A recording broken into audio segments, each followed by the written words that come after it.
Hi friends, welcome back to my YouTube channel. ഇന്ന് മധുരക്കിഴങ്ങ് കൊണ്ട് ഒരു റെസിപ്പി ആയിട്ടാണ് വന്നിട്ടുള്ളത്. മധുരക്കിഴങ്ങ് കിട്ടുമ്പോൾ നിങ്ങളിങ്ങനെ ഒന്ന് ട്രൈ ചെയ്ത് നോക്കുക. മധുരക്കിഴങ്ങ് നന്നായിട്ട് കഴുകി വൃത്തിയാക്കിയതിന് ശേഷം ഇതിനെ വേവിച്ചെടുക്കാം. മധുരക്കിഴങ്ങ് ഇവിടെ നന്നായി വെന്ത് വന്നിട്ടുണ്ട്. ഇനി അത് ചെറിയ ചെറിയ പീസസ് ആയിട്ട് കട്ട് ചെയ്തെടുക്കാം.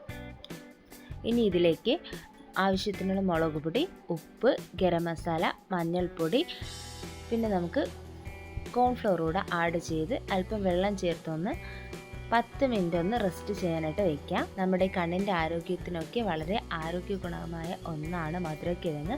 വൈറ്റമിൻ എ പ്രൊവൈഡ് ചെയ്യുന്നു. അതുപോലെ ചീത്ത കൊളസ്ട്രോളിനെ ഇത് കൺട്രോൾ ചെയ്യുന്നു. ഇനി ഒരു ചട്ടി ചൂടായതിനു ശേഷം അതിലേക്ക് ഇത് ഫ്രൈ ചെയ്യാൻ ആവശ്യമായ എണ്ണ ഒഴിച്ചു കൊടുക്കാം. ഇനി ഇത് ഓരോന്നായിട്ട് ഇട്ട് കൊടുക്കാം. ഇത് കുട്ടികൾക്കൊക്കെ ഈവനിങ് സ്നാക്സ് ആയിട്ടും കൊടുക്കാം. അല്ലാതെ നമുക്ക് വേണമെങ്കിൽ ചോറിൻ്റെ കൂടെയും കഴിക്കാവുന്നതാണ്.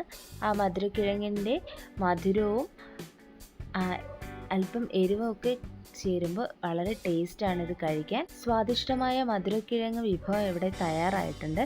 നിങ്ങളും ഇത് ട്രൈ ചെയ്ത് നോക്കുക. നിങ്ങളുടെ അഭിപ്രായങ്ങൾ അറിയിക്കുക. ഇത് വളരെ ടേസ്റ്റാണ്. നമ്മുടെ ചപ്പാത്തിയുടെ കൂടെയൊക്കെ കഴിക്കാവുന്നതാണ്. മധുരക്കിഴങ്ങ് കിട്ടുമ്പോൾ ഇങ്ങനെ ഒന്ന് ട്രൈ ചെയ്ത് നോക്കുക. നിങ്ങളുടെ അഭിപ്രായങ്ങൾ അറിയിക്കുക. എൻ്റെ വീഡിയോ ഇഷ്ടമായ ലൈക്ക് ചെയ്യുക, ഷെയർ ചെയ്യുക, സബ്സ്ക്രൈബ് ചെയ്യുക. Thank you.